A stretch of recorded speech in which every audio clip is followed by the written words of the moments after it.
गुनाह का मजा कैसा होता है आपको बताने में जा रहा हूँ।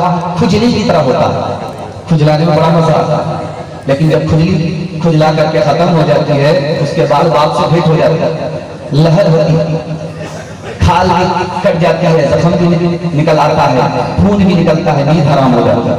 इसी तरह गुनाह करने में मजा तो आता है, उसके बाद अल्लाह मुसीबत में डाल देता है, मुसीबत से आदमी निकल ही नहीं पाता। गुनाह का मजा कैसा होता है? गुनाह की 3 मिसाल है आपके सामने रखने के लिए जा रहा हूं। पहली मिसाल कैंसर है, जब तक निकलेगा नहीं तब तक सेहत मिलेगी नहीं। जब तक गुनाह जिंदगी से निकलेगा नहीं, इस दुनिया की उस दुनिया की भलाई मिलेगी नहीं। गुनाह की मिसाल किसकी तरह है? चिंगारी की तरह है। आदमी उस पर उंगली नहीं रख सकता, तड़प जाता है। और एक चिंगारी छोटी हो या बड़ी हो नुकसान पहुंचाती है। छोटा से बड़ा गुनाह हो, बड़ा से छोटा गुनाह हो, सब नुकसान पहुंचाता है। गुनाह की तीसरी मिसाल बिच्छू की तरह है। छोटा बिच्छू भी काटेगा वही तकलीफ होगी, बड़ा बिच्छू भी काटेगा वही तकलीफ होगी। गुनाह की सबसे छोटी सजा क्या मिलेगी? मैं आपको सामने रखने के लिए जा रहा हूं। गुनाह की सबसे छोटी सजा ये मिलेगी कि 2 चिंगारी पैर के नीचे रख दी जाएगी। 2 चिंगारी, आपकी चिंगारी पैर के नीचे रख दी जाएगी और दिमाग इस तरह खोलेगा जैसे चूल्हे पर हांडी खोला जाती है। छोटी सजा, सबसे हल्की सजा गुनाह की है। और आदमी समझेगा कि सबसे बड़ी सजा मैं नहीं पा रहा। गुनाह कैसे छूटेगा? बता रहा हूं। आप गुनाह कर रहे हैं, आपको महसूस हो गया कि मेरी माँ देख रही है, मेरा बाप देख रहा है, आपका गुनाह छूट जाएगा। और आपका इरादा हुआ गुनाह का, और दिल में ख्याल आया खुदा मुझे देख रहा है, गुनाह छूट जाएगा। गुनाहों पे हूँ शर्मिंदा, इलाही बल गुज़र दे, बड़ा मुजरिम हूँ मैं तेरा, इलाही बल गुज़र दे। खता कोई नहीं छोड़ी, कोई सियाह नहीं छोड़ा, सब करता हूँ मैं तौबा, इलाही बल गुज़र दे।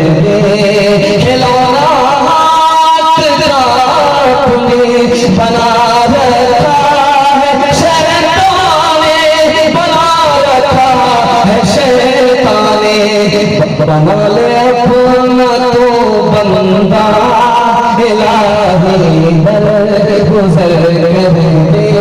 बड़ा मुजरिम हूँ मैं तेरा, इलाही बल गुज़र दे।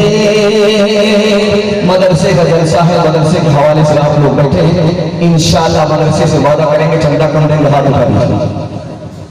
2-4-5 आदमी ने तो हाथ उठा ही दिया। देखिए जरा ध्यान रखिएगा, आपके दिमाग में बदला जा रहा है तो आप लोग हिंदुस्तान में है या तनुस्तान पहुंच गए। अगर तनुस्तान पहुंच गए तो सीधे जनाजा पढ़ा जाएगा। जरा ध्यान रखिएगा, आपको सुनाने के लिए जा रहा हूं। ये मदरसे का जलसा है, मदरसे का 4 एहसान हमारे ऊपर है, लेकिन हम क्या शुरू करते हैं मदरसे के हवाले से। आपको खूबसूरत नमूना आपकी खिदमत में लेकर के आ रहा हूँ। आप देखेंगे एक चिड़िया का नाम है मैना, एक मखलूक का नाम है बकरी। बकरी को काटा जाता है, बोटी बनाई जाती है, क्योंकि बकरी मैं करती है, और मैना क्या कहती है? मैं कुछ नहीं, मैं कुछ नहीं। मैना को पाला जाता है बेटे की तरह, और बकरी को काटा जाता है। मैं जिसके अंदर आई उसका ये हशर हुआ, और जिसने मैं को निकाला उसका इस्तेमाल देखिए कितना शानदार होता है। दूसरी मिसाल आपके सामने रखने के लिए जा रहा हूं। इब्लीस शैतान है, और कोई भी गुनाह शैतान की वजह से होता है, लेकिन शैतान को शैतान किसने बनाया? इस नफ्स ने बनाया। दूसरी मिसाल आपके सामने रखने के लिए जा रहा हूं। इतना बड़ा मजमा है, आदमी खड़ा होकर के बोलता है ये बर्बाद वो बर्बाद, अपने बारे में कुछ नहीं बोली, दूसरे के बारे में कहता है कि ये बर्बाद वो बर्बाद। हदीस कहती है सबसे बड़ा बर्बाद यही है। तीसरी बात आपके सामने रखने के लिए जा रहा हूं। मदरसे पर पहला एतराज होता है, बहुत पुराना हो चुका, अब इनकी कोई जरूरत नहीं है। मदरसे के तलबा पर एतराज होता है कि पढ़ लिख करके क्या कहेंगे, क्या कमाएंगे। दूसरा एतराज। तीसरा एतराज तनख्वाह पर होता है, ये दीन का काम कहाँ से करे, वो तनख्वाह लेकर के काम कर रहा है। चौथा एतराज, कोई मौलवी अगर खानका में है तो कहते हैं दुनिया से बेखबर है, कोई मदरसे में है तो कहते हैं कि मदरसा छोड़ करके किस बाप के यहाँ जाएगा। अगर कोई आलिम मालदार हो गया तो कहते हैं कि रातों रात ये मालदार कैसे हो गया। किसी मौलवी का सियासत से ताल्लुक हो गया तो कहते हैं कि मौलवी को सियासत से क्या मतलब है। आप मदरसे पर एतराज करते रहिए, नुकसान आपका है। चाकू तरबूज पर गिरे या तरबूज चाकू पर गिरे, नुकसान तरबूज का है, चाकू का नहीं है। 4 एहसान आपको बताने के लिए जा रहा हूं। मदरसे का 4 एहसान आपके ऊपर क्या है, इसको सामने रखिए। उसके बाद मैं आपको बताने के लिए जा रहा हूं मदरसे का पहला एहसान कि मदरसा अगर नहीं होता तो इस्लाम का नामो निशान बाकी नहीं रहता। मदरसे का एहसान सबसे बड़ा यह है कि इस्लाम का नामो निशान बाकी है। आपके चेहरे पर दाढ़ी है, सर पर टोपी है, ये मदरसे का एहसान है। दूसरा एहसान बताने के लिए जा रहा हूं, अगर ये मदरसा नहीं होता, मदरसे के आलिम नहीं होते तो कोई भी औरत आपके निकाह के लिए हलाल नहीं होती। अगर औरत हलाल है आपके लिए और बच्चा अपने बाप का है तो ये मदरसे का सत्ता है, मदरसे का एहसान है। तीसरा एहसान बताने के लिए जा रहा हूं, आप इंसान की सफ में हैं, आप इंसान हैं, जानवर नहीं है। ये किसका एहसान है? मदरसे का। अगर ये मदरसा नहीं होता तो जानवर ही नहीं, जानवर से बदतर होते। चौथा एहसान बताने के लिए जा रहा हूं, सबसे बड़ा एहसान बताने के लिए जा रहा हूं। सैयद सुलेमान नदवी रहमतुल्लाह अलैह ने फरमाया, लोगों मदरसे का कितना बड़ा एहसान तुम्हारे ऊपर है। कोई अदारा दुनिया में ऐसा नहीं है जो तुम्हारे बच्चे को फ्री तालीम दे, ये मदरसा ही है कि तुम्हारे बच्चे को मुफ्त तालीम दे रहा है। 3 मिसाल पर पैगाम खत्म कर रहा हूं। जो सबसे अहम बच्चा होगा उसको मदरसे में दाखिल करेंगे, हाथ उठाइए। सबसे अहम जो दाखिल होगा मदरसे में क्या करेंगे, जरा ध्यान रखिएगा। 3 मिसाल पर पैगाम को खत्म कर रहा हूं। कुएं में कुत्ता गिर गया, मर गया। बस्ती वाले दौड़े दौड़े किसी आलिम के पास आए कि बस्ती में कुआं था, कुएं में कुत्ता गिर गया है, मर गया है, क्या करना चाहिए? कहा कि पूरा पानी निकाल दो। कहा कि निकालना मुश्किल है। कहा कि 100-200 डोल निकाल दो। लोग निकाल करके आए। कहा कि कुएं से पानी निकाल दिया है, 100-200 डोल निकाल दिया है, लेकिन अब उस कुत्ते का क्या करें? कहा कि कुत्ता निकाला नहीं है। कहा कि पहले पानी निकाल। कहा कि बड़े अहमक हो, बड़े बेवकूफ हो, पहले मुर्दार को निकालना चाहिए, उसके बाद कुआं को पाक कर देना चाहिए। तो लोगों ने कहा कि गलती मौलवी साहब आपकी है। आपने ये कहा था कि पहले मुर्दार को निकालो, बाद में कुएं को पाक। दूसरी मिसाल आपके सामने रखने के लिए जा रहा हूं। बादशाह ने झाड़ू लगाने वाले के बारे में फैसला किया है कि तुम इसको फांसी पर चढ़ा दो। अब वो झाड़ू लगाने वाला गरीब वो पूछता है कि भाई मेरा कसूर क्या है, तो मुझको किस जुर्म की सजा मिल रही है, फांसी पर चढ़ाया जा रहा है। तो बादशाह ने कहा तुम मनहूस आदमी हो, तुम्हारी शक्ल मैंने देखी थी, मेरा ये नुकसान हुआ वो नुकसान हुआ, मेरा ये नुकसान हुआ वो नुकसान हुआ, इसलिए तुम मनहूस आदमी हो। हमारी हुकूमत में मनहूस आदमी को फांसी पर चढ़ाया जाता है। तो उस गरीब ने कितना प्यारा जवाब दिया, है आंखों का तिनका तुझको आता है नजर, देख गाफिल अपनी आंखों की आंखों का जरा शकीर भी कि तुम बादशाह हो, मुझको फांसी पर चढ़ा रहे हो, इस बुनियाद पर कि मैं मनहूस हूं, मुझसे बड़े मनहूस तुम हो। कहा कि वो कैसे? कहा कि मुझे आपने देखा, मैं मनहूस था, तुम्हारा काम खराब हुआ, मैंने तुमको देखा, मैं फांसी पर चढ़ाया गया, उससे बड़े मनहूस तुम। तीसरी और आखिरी मिसाल आपके सामने रखने के लिए जा रहा हूं। ऊंट गुजर रहा है, तोते से कहता तुम्हारी चोंच टेढ़ी है, बंदर से कह रहा है तुम्हारी दुम टेढ़ी है, बैल से कह रहा है तुम्हारे सिर टेढ़े हैं, और बाज से कह रहा है तुम्हारे पंजे टेढ़े हैं। तो बाज ने कहा कि जिसका सब कुछ उल्टा है और जिसका कोई भी चीज, जिसकी कोई चीज सीधी नहीं है, वही सब तो दूसरा है, चलनी मुझे बदनाम। और पे मोतरिज थे लेकिन बोली अपने ही दिल को हमने समझे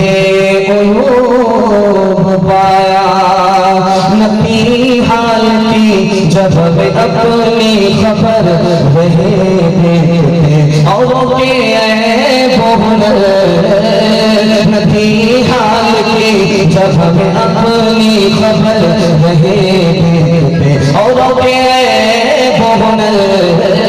नदी हाल की जब मैं अपनी खबर रहे देते और आए हुनर पर अपनी बुराइयों पे जब नजर तो जमाने में कोई बुरा ना रहा। इस्लाम के इस मरकज से हुई तकदीस आजादी की इस बाम हरम से पहुंची है 100 बार आजादी की। कुछ बात है हंसती मिटती नहीं हमारी, सदियों रहा है दुश्मन दौरे ज़मां हमारा। यूनान मिस्र रोमा सब मिट गए जहां से, सब मिट गए जहां से। अब तक मगर है बाकी बाकी, अब तक मगर है बाकी। नामो निशान हमारा सारे जहां से अच्छा, हिंदोस्ता हमारा। हम बुलबुले हैं ये गुलसिता हमारा। इंशाअल्लाह मदरसे की कमर को मजबूत करेंगे। 3 ताल्लुक मदरसे से होता है, तालीम से अपने बच्चे को जोड़ेंगे, मदरसे का ताबून कराएंगे, मदरसे के उलमा की ताज़ीम करेंगे। हाथ उठाइए इंशाअल्लाह, दिल मिले या ना मिले हाथ मिलाएंगे, हाथ उठाइए इंशाअल्लाह। ये देखिए सोचे थे कि बिल्कुल निकल ही जाएंगे, थोड़ा ध्यान रखिएगा, कभी कभी पहले कभी कभी बाद में आपका इम्तिहान हो ही जाएगा। दूसरा नमूना आपकी खिदमत में लेकर जा रहा हूँ, बहुत दिल से आप सुन रहे हैं, दिल से आपको दुआ दे रहा हूँ, अल्लाह आपकी हर मुश्किल को आसान फरमाए, दिल की मुराद पूरी फरमाए। दूसरा नमूना लेकर के आ रहा हूँ, दुनिया में हालात आएंगे, आपको साबित कदम रहना है। मुसीबत आए साबित कदम रहना है, राहत आए आपको शुक्र करना है, सर नहीं उठाना है। राज बता रहा हूँ, आपका दिल मजबूत होगा। आप तजर्बा करके देख सकते हैं, तकलीफ 3 तरह की होती है, 3 तकलीफ की मिसाल 3 है। आपका दिल बहुत मजबूत होगा। डॉक्टर ने ऑपरेशन लिखा, मरीज ऑपरेशन करा रहा है, उसके सीने को खोला जा रहा है, उसके सर को खोला जा रहा है, लेकिन वो तैयार हो जाता है। ऑपरेशन कराने के लिए तैयार हो गया। क्यों तैयार हो गया? चंद दिन की तकलीफ है, उसके बाद राहत ही राहत है। ये दुनिया में चंद दिन के लिए हम हैं, तकलीफ के बाद जन्नत ही जन्नत है, राहत ही राहत है। दूसरी मिसाल आपके सामने रखने के लिए जा रहा हूं। आपके घर में बच्चा है, आप उसको गुस्ल देते हैं, माँ उसको गुस्ल देती है, वो बच्चा रोता है, चिल्लाता है, वो समझता है कि माँ मेरे ऊपर जुल्म कर रही है, बाप मेरे ऊपर जुल्म कर रहा है। लेकिन माँ बाप समझते हैं कि बच्चे का मैल कुचैल बगैर गुस्ल के साफ नहीं होगा। अल्लाह को मालूम है कि मेरा बंदा गुनहगार हो गया है, जब तक मुसीबत नहीं डालेंगे तब तक ये पाप साफ नहीं होगा। तीसरी और आखिरी मिसाल आपके सामने रखने के लिए जा रहा हूं। दुनिया में आपने कहीं नहीं देखा है कि तोते को लोग पालते हैं पिंजरे में बंद करके, कौवे को नहीं पालते। आज तक आपने देखा है कि कौवे को पिंजरे में बंद करके लोग पालते हैं? राज क्या है मैं आपको बताने के लिए जा रहा हूं। और तोते से पूछे जो पिंजरे में बंद है, जिसको बेटे की तरह पाला जा रहा है, वो समझता है कि मेरे ऊपर जुल्म कर रहे हैं घर वाले, मैं घर से दूर हूँ, गुलसिसा से दूर हूँ, कैद में हूँ, आजाद नहीं हूँ। वो रोता है, उसके रोने की आवाज सुन करके घर वाले मस्त हो रहे हैं। अल्लाह मुसीबत डालता है मुसलमानों पर, जब ये रोता है तो अल्लाह को अच्छा लगता है। तीसरी मिसाल आपके सामने रखने के लिए जा रहा हूं। अल्लाह से बढ़कर के दुनिया में हमारा कोई मेहरबान नहीं है, माँ बाप से भी बढ़कर के अल्लाह ज्यादा हमारा मेहरबान है। कैसे मैं सुना रहा हूँ, माँ बाप सिर्फ अपने बच्चे को पालते हैं, अल्लाह 18,000 मखलूक को पाल रहा है। माँ बाप से बढ़कर के है, माँ बाप अपने बच्चे को चंद साल के लिए पालते हैं, जब बच्चा बड़ा हो जाता है तो माँ बाप को पालता है, और अल्लाह हमेशा से पाल रहा है, क़यामत तक पालेगा। माँ बाप बच्चे को पालते हैं, माँ को बाप का सहारा लेना पड़ता है, बाप को माँ का सहारा लेना पड़ता है। खुदा अपने बंदे को पाल रहा है, किसी सहारे की जरूरत नहीं है। माँ बाप से बढ़ करके हमारा खुदा है। दूसरी बात आपको बताने के लिए जा रहा हूँ, जरा ध्यान से सुनिएगा। माँ बाप से ज्यादा जल्दी में कौन माफ करता है? एक ही जात है, खुदा माफ करता है। माँ बच्चे से नाराज है, बात नहीं करती है, लेकिन बेटी से कहती है कि बेटी देखो तुम्हारे भाई ने खाना खाया है कि नहीं खाया है। क्या मतलब हुआ? नाराज तो है, दिल से नाराज नहीं है। अब बच्चे को पांव पकड़ना पड़ता है, सर पर हाथ रखना पड़ता है, मुंह खोल करके माफी मांगनी पड़ती है। माँ भी माफ कर देती है, बाप भी माफ कर देता है, लेकिन अल्लाह ताला इससे भी ज्यादा जल्दी में अपने बंदे को माफ करता है। पांव पकड़ने की भी जरूरत नहीं, दाढ़ी पकड़ने की भी जरूरत नहीं, मुंह खोलने की भी जरूरत नहीं, दिल का इरादा हो गया, खुदा माफ कर देता है। दुनिया का जितना बड़ा एहसान मालदार करने वाला हो, खुदा से बढ़कर के एहसान नहीं कर सकता। दुनिया का जितना भी बड़ा मालदार हो, खुदा से बढ़कर के एहसान नहीं कर सकता। मैं आपको राज बता रहा हूँ, खुदा से बढ़कर के कोई भी एहसान नहीं कर सकता। मालदार के पास आप जाइए, एक बार जाइए देगा, बार बार जाइए नहीं देगा। खुदा के पास बार बार जाइए, दे करके थकता नहीं है। आप मालदार से थोड़ा मांगेंगे नाराज हो जाएगा, मालदार से ज्यादा मांगेंगे नाराज हो जाएगा। वो देखेगा अपना आदमी है कि नहीं है, मुवाफिक है या मुखालिफ है, वो देख करके छान फटक करके आपको देगा। खुदा अपने को भी देता है, दूसरे को भी देता है, अपनों से ज्यादा गैर को नवाजता है। खुदा से बढ़कर एहसान करने वाला हमारा नहीं। खुदा ने हमें सुकून के साथ रखा है, लेकिन हम अपने आप से परेशान हैं। 4 मिसाल देता हूँ, आप लोग ध्यान से सुनने, अल्लाह आपके इल्म में इजाफा फरमाए। ध्यान से सुनिएगा। बेटी की शादी फ्री में करेंगे, हाथ बिल्कुल डरने की बात नहीं, बिल्कुल सही जा रहा है, लेकिन इम्तिहान जारी रहेगा। जरा ध्यान रखिए, 4 बजे से हम परेशान हैं। अल्लाह ने सुकून के साथ हमें रखा है, लेकिन हम 4 बजे से परेशान हैं। अपने से नीचे लोगों को देखिए, आपको सुकून मिलेगा। आप अपने से ऊपर को देख रहे हैं, इसलिए परेशान हैं। आप अपने आप से परेशान है, खुदा ने आपको परेशान नहीं रखा।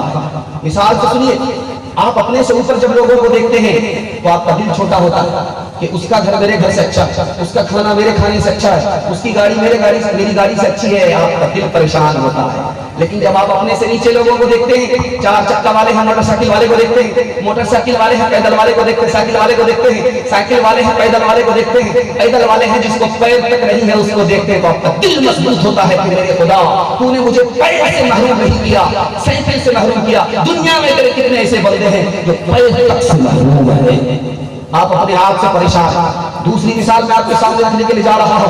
आप अपनी मर्जी से जीना चाहते हैं, इसलिए आप परेशान हैं। खुदा की मर्जी से जी करके दिखाइए, आपको परेशानी नहीं होगी। छोटा बच्चा आपका है, माँ बाप टेंशन लेता है, माँ बाप टेंशन लेते हैं, बच्चा बेफिक्र है, खाता है, हाथ साफ करके वजू वगैरह हो रहा है। बच्चे को कोई टेंशन नहीं, सारा टेंशन कौन लेने वाले हैं? माँ बाप लेने वाले हैं, क्योंकि बच्चा माँ बाप की मर्जी के मुताबिक जी रहा है, अपनी मर्जी से नहीं जी रहा है। आप खुदा के बंदे अपनी मर्जी से नहीं, खुदा की मर्जी से जी करके दिखाइए, आपका टेंशन खत्म हो जाएगा। तीसरी बात बताने के लिए जा रहा हूँ, आपके जेब में अगर पैसा है तो कोई टेंशन की बात नहीं है। अगर पैसा आपके दिल के अंदर उतर गया तो दुनिया की मोहब्बत दिल के अंदर उतर गई है, आप अपने आप से परेशान हैं। दुनिया से जरूरत पूरी कीजिए, आपका टेंशन खत्म है। आखिरी बात बताने के लिए जा रहा हूँ, आप आमदनी को देखते हैं, खर्चा को नहीं देखते, इसलिए परेशान हैं।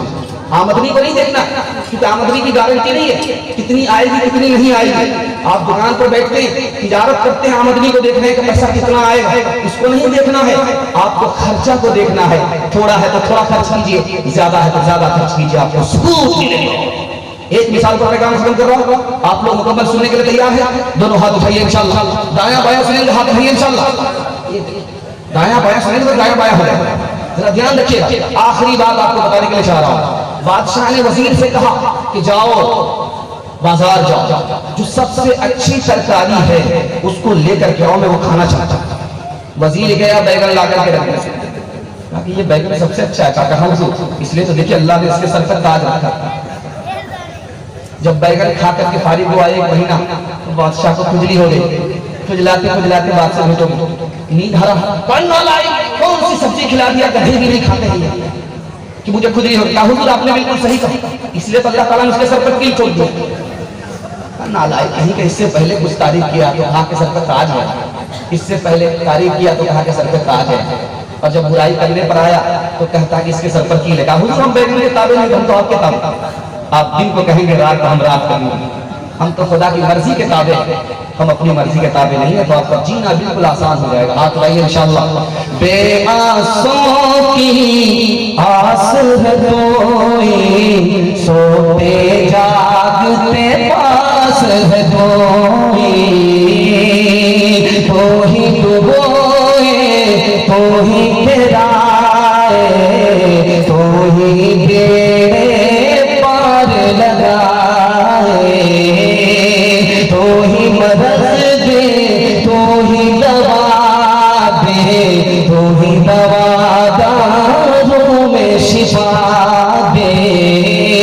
चुनकारे चुनकारे के मारे मारे मार के फिर चुनकारे, प्यार का तेरे पूछना क्या है, मार में भी तेरी मजा है। तेजी के साथ जलसा लिखा गया। मुसलमान है, इंसान है, जानवर नहीं है, तो दूसरे को तकलीफ से बचाना होगा। दूसरे को तकलीफ से आप कैसे बचाएंगे, ये बिल्कुल जलसे का खुलासा है जो मैं आपके सामने रखने के लिए जा रहा हूँ। बहुत प्यारा मुताला, बहुत तबीयत से आप सुन रहे हैं। दीन दुनिया दोनों की भलाई से अल्लाह को माला माल फरमाए। ध्यान से सुनिएगा, मैं आपको सुनाने के लिए जा रहा हूँ। एक आदमी तहज्जुद के लिखा हुआ है, दूसरा आदमी उसी रात में किसी मरीज को देखने के लिए डॉक्टर की हैसियत से गया, किसको ज्यादा सवाब मिलता? तहज्जुद के लिए खड़ा होने वाला आदमी रात में अल्लाह के लिए खड़ा है। दूसरा डॉक्टर है तो किसी मुसलमान, किसी इंसान की तकलीफ में उसकी तकलीफ को दूर करने के लिए जा रहा है, तो लिखा है कि इस तहज्जुद के पढ़ने वाले से ज्यादा सवाब उस डॉक्टर को होता है। ये तो खुदा के लिए खड़ा हुआ है, वो तकलीफ को दूर करने के लिए निकाल। दूसरी बात को याद रखना, एक आदमी के बदन में जख्म है, उससे बदबू आ रही है, वो घर के अंदर नमाज पढ़ लेता है, उसको सवाब कहाँ मिलेगा? घर में नमाज पढ़ने पर ज्यादा सवाब मिलेगा या मस्जिद में नमाज पढ़ने पर ज्यादा सवाब मिलेगा? कायदा यहाँ बिल्कुल बरअक्स है। अगर मस्जिद में आकर के नमाज पढ़ता है तो सवाब नहीं मिलेगा, अगर घर में नमाज पढ़ता है तो सवाब मिलेगा। क्यों? मस्जिद में आया, दूसरे को तकलीफ हो रही है, तकलीफ देने की वजह से जितना सवाब नहीं कमाया उससे ज्यादा गुनाह कमाया। तीसरी बात को याद रखिए जो मैं आपके सामने सुनाने के लिए जा रहा हूँ। रात का सन्नाटा है, कोई जोर से तिलावत करता है, कोई आहिस्ता से तिलावत करता है, किसको ज्यादा सवाब मिलता है? सोने वाले सो रहे हैं, जाग नहीं रहे हैं, जागने वाला कुरान की तिलावत कर रहा है, आहिस्ता कुरान की तिलावत पर सवाब मिलेगा या जोर से तिलावत करने पर सवाब मिलेगा? तो लिखा है कि अगर जोर से तिलावत करेगा तो गुनहगार होगा, अगर आहिस्ता तिलावत करेगा तो सवाब होगा, क्योंकि दूसरे की नींद में खलल आए अल्लाह को पसंद है। तीसरी बात याद रखिए, आप इंसान हैं, इंसान किसको कहते हैं? जिसको दूसरे का अदब मालूम है। आप मुसलमान हैं, मुसलमान किसको कहते हैं? जो अपनी जबान से दूसरे को तकलीफ न पहुंचाए। आप जानवर नहीं है, इंसान है। इंसान है तो आपको तीन काम करने पड़ेंगे। अगर आप किसी का भला नहीं कर सकते तो बुरा नहीं कर सकते। अगर आप इंसान होकर के भला नहीं करते हैं, बुरा करते हैं, तो आप इंसान नहीं है, जानवर। आप दूसरे को सुख नहीं पहुंचा सकते तो दूसरे को दुख नहीं दे सकते। अगर आप सुख नहीं पहुंचाते, दुख देते हैं, तो आप इंसान नहीं है, जानवर है। आप दूसरे की तारीफ नहीं कर सकते तो दूसरे की बुराई मत कीजिए। अगर आप दूसरे की तारीफ नहीं करते, दूसरे की बुराई कर रहे हैं, तो आप इंसान नहीं है, जानवर। तमाम इंसानों से पैगंबर ने कहा कि तुम आपस में भाई हो। तमाम मुसलमानों से पैगंबर ने कहा कि आपस में भाई हो। भाई होने का मतलब भी बता दिया कि जो अपने लिए पसंद करते हो अपने भाई के लिए पसंद करो। अपने लिए नुकसान पसंद नहीं है, अपने भाई के लिए नुकसान पसंद मत कर लो। जवान आगे जा रहा है, पीछे बूढ़ा है। अल्लाह के रसूल ने रोक करके पूछा कि ये कौन है, तुम कौन हो? कहा मैं बेटा हूं, ये मेरा बाप। कहा तुम्हारे बाप है? बाप से आगे मत चलना, बाप से पहले मत बैठना, बाप का नाम लेकर के बाप को मत पुकारना, तुम्हारे वालिद। जवान आया, कहा कि मुझसे बहुत बड़ा गुनाह हो गया। कहा कि गुनाह हो गया? बहुत बड़ा? तुम्हारी माँ जिंदा है? कहा कि हाँ। मसला हल हो गया। कैसे हल हो गया? कहा कि तुम अपनी माँ से दुआ करा लो, बड़ा गुनाह छोटा हो जाएगा, छोटा गुनाह माफ हो जाएगा। तीसरी और आखिरी बात बताने के लिए जा रहा हूं।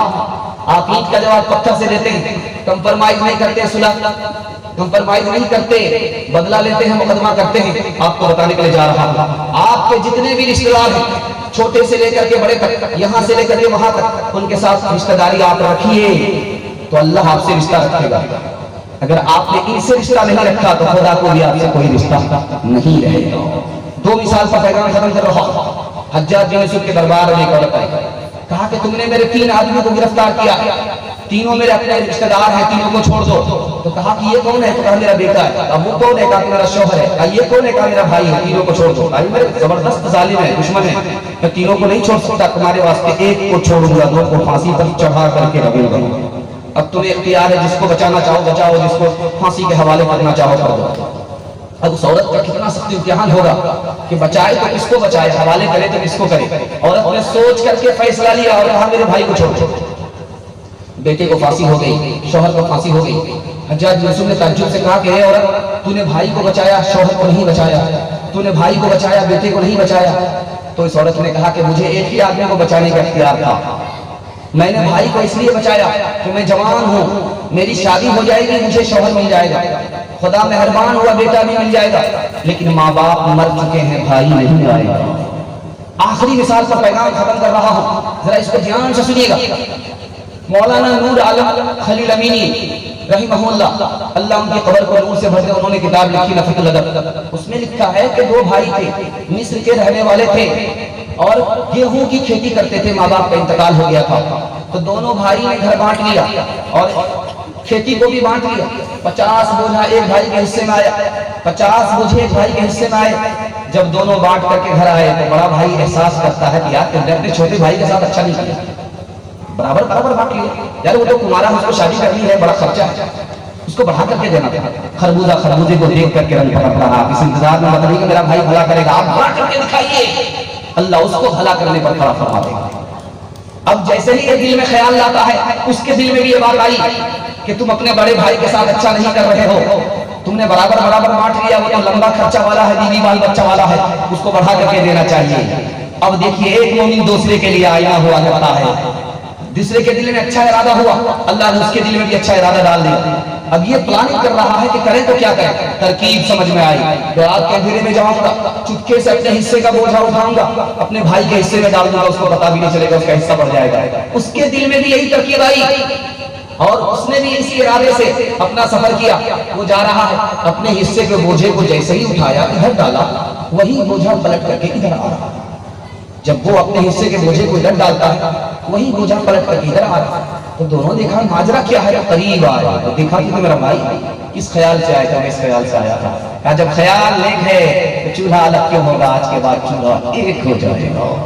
खबर हदीसों में जिसकी आई वही ज़माना अब आ रहा है, ज़मीन पे बदल रही है, फलक भी आंखें दिखा रहा है।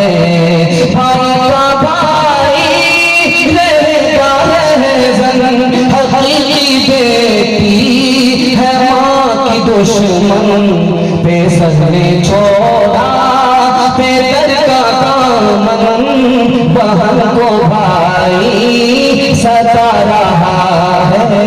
खबर हदीसों में जिसकी आई वही ज़माना अब आ रहा है। हाथ बांधे खड़े हैं सब में, सब अपने अपने ख्याल में है। इमाम मस्जिद से कोई पूछे नमाज किसको पढ़ा रहा है। खबर हदीसों में जिसकी आई वही ज़माना अब आ रहा है। अच्छा सुन रहे हैं आप, अल्लाह को जज़ाए खैर दे, अमल के लिए खड़ा फरमाए, घर की रिश्तेदारी के लिए आपको अल्लाह खड़ा फरमाए। रिश्तेदारी पर अल्लाह आपको क्या देगा, उम्र भी बढ़ा देगा, रोजी भी बढ़ा देगा, सेहत भी बढ़ा देगा। ध्यान से सुनिएगा, मुसलमानों को उरूज था, कैसे था, जवाल आया कैसे आया, इसको आप लोग सुनने के लिए तैयार हैं? दोनों हाथ उठाइए यहाँ से लेकर के वहां तक इंशाअल्लाह। अल्लाह आपको जज़ाए खैर दे। मेरे हिस्से का जलसा जल्दी से मुकम्मल हो रहा है क्योंकि टाइम की कमी है, कैपिटल का टाइम होने जा रहा है। 10 मिनट में आपको और अपने हिस्से का वक्त दूंगा, इससे ज्यादा नहीं दे पाऊंगा। जल्दी से आपके अपने हिस्से के जलसे को मुकम्मल कर रहा हूँ, जल्दी से इसको सुन लीजिए। औरतों के हवाले से सुना रहा हूँ। अल्लाह के रसूल ने कहा औरत से कि देखो तुम्हारा जो ये शौहर है तुम्हारे लिए जन्नत है, तुम्हारा जो ये शौहर है तुम्हारे लिए जहन्नम है। उस औरत ने पूछा कि या रसूल अल्लाह जन्नत कैसे है, जहन्नम कैसे है? कहा कि औरत की शौहर की इताअत करोगी तो तुम्हारे लिए तुम्हारा शौहर ही जन्नत है, जन्नत में जाओगी। अगर शौहर की नाफरमानी करोगी तो ये शौहर की नाफरमानी ही तुम्हें जहन्नम में ले जाएगा। अल्लाह के रसूल सल्लल्लाहु अलैहि वसल्लम ने नसीहत किया, बाप ने बेटी को नसीहत किया कि बेटी मैके से ससुराल जा रही हो, अपने शौहर को गुस्सा मत दिखाना वरना तलाक पड़ जाएगा।